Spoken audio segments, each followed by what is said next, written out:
სალამი, მოგესალმებით, ვაგრძელებთ ჯონ მაკარტურის საუბრების ქართულ ენაზე ატვირთვას, ეს არის ბიბლიური კითხვები და პასუხები. ჩვენ დღეს გადავედით 50-ე ნაწილზე, რომელიც იგივე წელს, ეს უკვე მესამე ჩანაწერი არის 2001 წელს და შეიძლება კიდევ იყოს ამის გარდა. ამდენი მე მგონი არასოდეს ჩაუწერი ერთ წელიწადში და შემდეგი კითხვა ძალიან საინტერესოა, მე მაგალითად არ მიმიქცევია ყურადღება ამისთვის და ამას სვავს სტიუარტი. სალამი პასტორ ჯონ, მე სტიუარტი ვარ. შეიძლება ამ კითხვას ეჭვის თვალით შეხედოთ, მაგრამ მე ვფიქრობ, რომ ეს კითხვა პასუხის გაცემა საჭიროებს. რადგან ის აქ არის. პასტორებისაგან და მათ შორის თქვენგანაც მსმენია, რომ როდესაც გაცემაზე საუბრობთ, თქვენ ამბობთ, ვის ეკუთვნის ეს და საერთოდ ვის ეკუთვნის ეს ყველაფერი? პავლეც გვასწავლიდა, რომ ეს ყველაფერი ჩვენ გვეკუთვნოდა, რომ ჩვენ ქრისტეს თანამემკვიდრეები ვართ და მან თქვა, რომ ყველაფერი ჩვენ გვეკუთვნის. აპოლოსიც კი ეკუთვნოდა იქაურ ქრისტიანებს, პავლეც კი ეკუთვნოდა იქაურ ქრისტიანებს. ჩვენ არა ვართ სრულყოფილები და გაცემა სულიერი პრინციპია, მაგრამ არასოდეს არსად არ არის ნათქვამი იმაზე, რომ ჩვენ ღმერთს ვძარცვავთ, როცა არ გავცემთ და არ ვაძლევთ შესაბამისად. ეს ადგილი მოიყვანა 1 კორინთელი მესამე თავიდან და წავიკითხავ მე ამას 18 მუხლიდან. გახსოვთ მესამე თავი იხსნება იქიდან, რომ პავლე ეუბნება, რომ თქვენ ესე იგი ხორციელები ხართ და არა სულიერად. იმიტომ რომ როდესაც ვიღაცა ამბობს, რომ მე პავლესი ვარ, აპოლოსი ვარ და შემდეგ ამას ავრცელებს ამას და ბოლოში 18 მუხლიდან ესე ამთავრებს პავლე. თავს ნურავინ მოიტყუებს. თუ ვინმეს თავისი თავი ბრძენი გონი ამ საუკუნეში, დაე გაუგნურდეს, რომ ბრძენი გახდეს. ვინაიდან ამ წუთის სოფლის სიბრძნე უგნურება ღმერთის წინაშე, როგორც წერია, მათ ცბიერებაში შეიპყრობს ბრძენთ. და კიდევ იცის უფალმა ბრძენთა ზრახვანი, რომ ამაოა ისინი.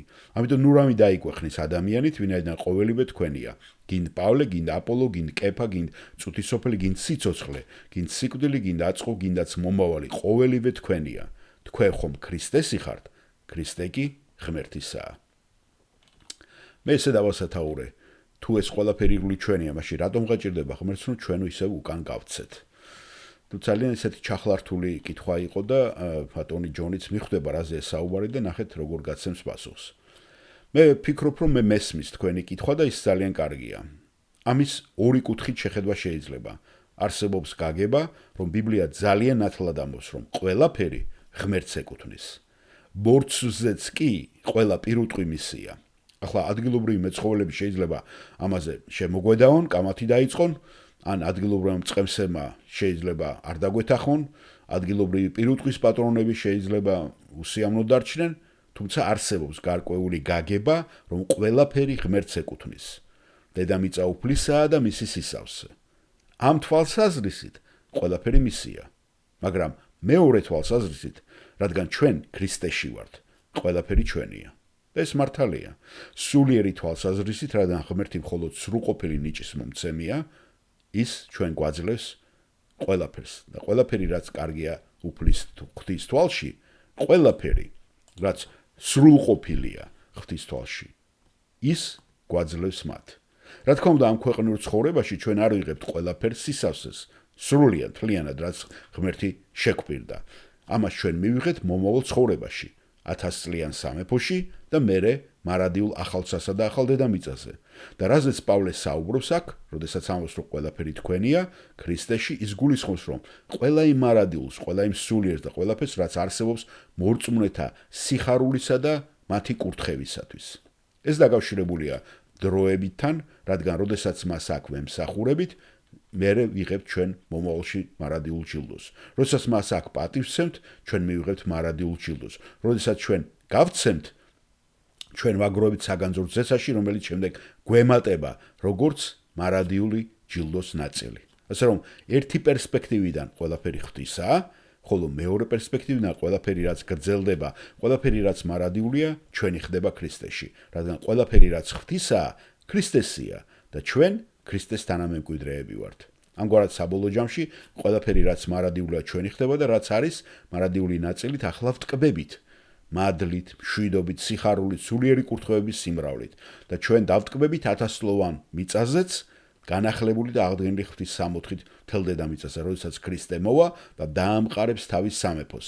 ასევე ახალ ცასა და ახალ მიწაზე უკვე მარადიცობაში. ასე რომ ეს პერსპექტივის საკითხია. არის შემთხვევები, როდესაც ვიტყვი ხოლმე და ვიტყოდი, რომ ყველაფერი რაც გაქვთ, უფალს ეკუთვნის და ის თქვენთვის სესხად არის მიცემული, თქვენს გამოსაცდელად. და ეს მართალია იმ პერსპექტივიდან, რომ დედამიწა და ყველაფერი რაც მასშია, უფლისაა.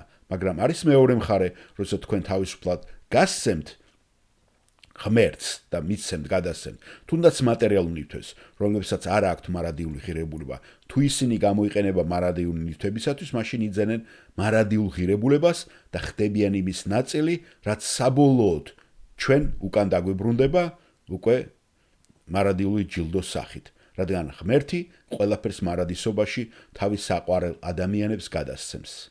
და კითხვის დამსველი სტიუარტი ეუბნება, აინა საინტერესოა ის ჯონ ვერნონ მაგი ძალიან გავლენიანი პირია და ჯონ მაკარტურის აღიარებს მას. ვერნონ ჯეი მაგი იცით ეს ქადაგებელი. მე ბატონ თეოფილისაგან გავიგე პირველად და მთლიანად თითქმის 5 წლიანი კურსი მოვისმინე.